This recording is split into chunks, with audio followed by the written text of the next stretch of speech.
So, yeah, so just, I mean, why do you think they're putting people on this? What purpose does it serve? Yeah, I think it's several reasons. One, because when you're dealing with politics and mass incarceration, they don't like change. And as far as the people at the top know, there's nothing wrong with home monitoring. It works just like it's supposed to work. Returning citizens come out from incarceration. We funnel them through the system with monitoring. They either make it or they don't. They don't make it, we send them back. They make it, hey, good for the community maybe. So that's one reason. Another reason I believe is it's the dollar.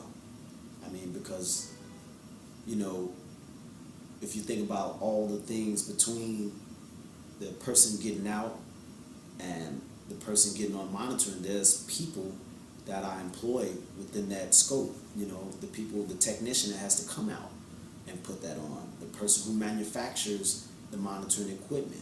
I'm pretty sure they got a pretty decent contract with them. The parole agent, I don't think it really serves or helps him, because it's not like he can tap on the computer and look and see where you're at unless it's GPS, which is another version of the electronic monitor. But I don't know the dollar amount, but I know it's a big business, because if it wasn't, then they wouldn't use it.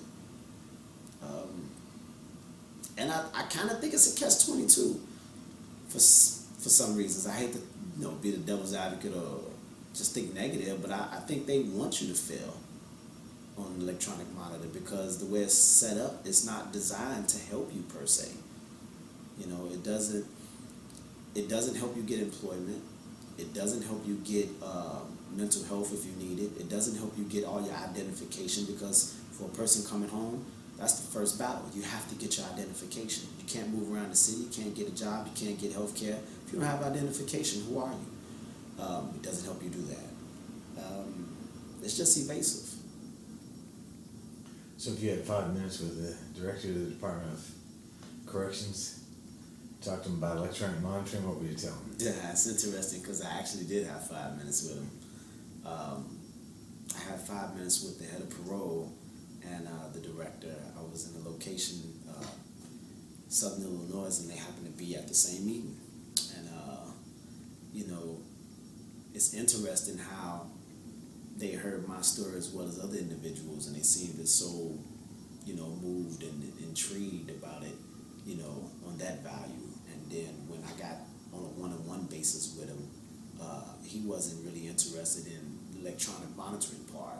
He was more interested in the education part, which is a good thing, that he was interested in the fact that incarcerated individuals was receiving the education, a higher education, but he put a spin on it and wanted me to write him a letter saying about how good the education system is, and he was going to use it for a grant.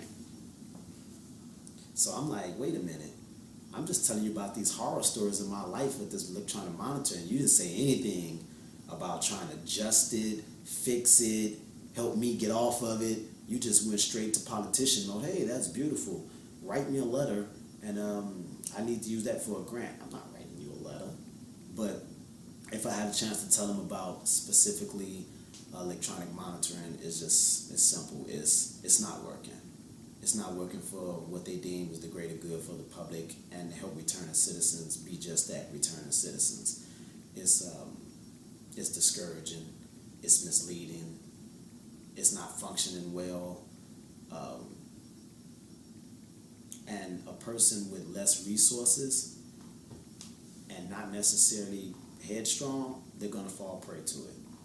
They're going to be back incarcerated. They're going to fall back into the stats and the statistics. Yeah. If you were going to create some kind of Bill of Rights regarding electronic monitoring, regarding people who are on electronic monitoring, what would that look like?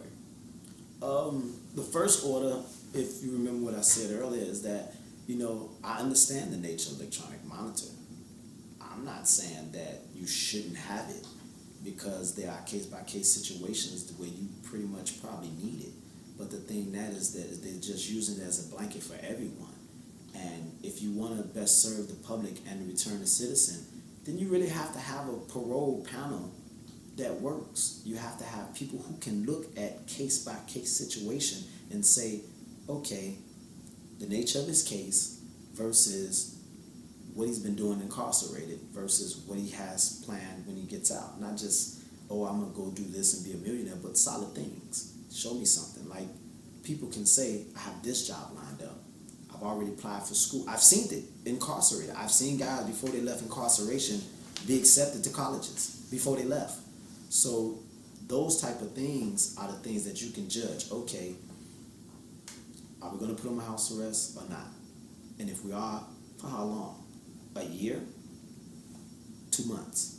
30 days? You know, and then once we deem the person to be on house arrest, what type of conditions are there going to be? Let's be realistic. You know, the time frames, they are horrible so far as moving around the city or any place of residence. It doesn't make sense. It's an entrapment, so to speak.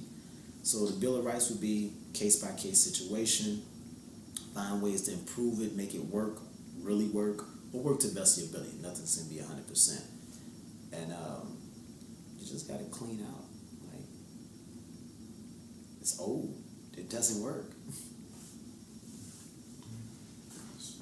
Okay, that's great. Yeah, that's a good question.